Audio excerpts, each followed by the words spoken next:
కూటమి ప్రభుత్వం అధికారంలోకి వచ్చి ఏడాదిన్నర దాటిపోతున్నా ఇంకా వైసీపీ నాయకులు వారికి మద్దతు ఇచ్చే కాంట్రాక్టర్ల హవానే నడుస్తోంది.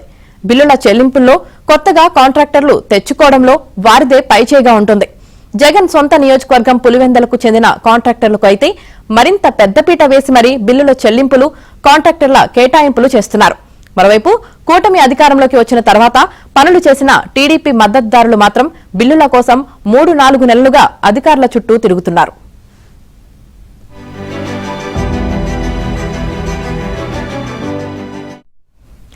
కడప జిల్లా పులివెందుల నియోజకవర్గం వేముల మండలం నారేపల్లి గ్రామానికి చెందిన కాంట్రాక్టర్ రాజారెడ్డి సంస్థ విఘ్నేశ్వర కన్స్ట్రక్షన్స్ రాష్ట్రంలోని వివిధ ప్రాంతాల్లో కాంట్రాక్ట్ పనులు చేసింది. వైసీపీ అధినేత జగన్ కు రాజారెడ్డి సన్నిహితుడు.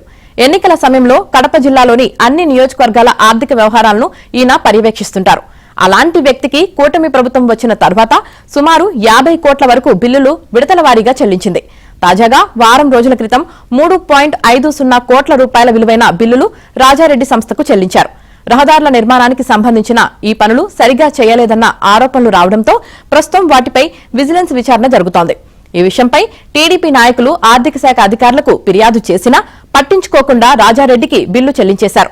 4 నెలల క్రితం కూడా ఈయనకు 30 కోట్లు చెల్లించారు. అధికారులకు 6% వరకు కమిషన్లు ముట్టచెప్పి దర్జాగా బిల్లులు మంజూరు చేయించుకుంటున్నారన్న ఆరోపణలు ఉన్నాయి.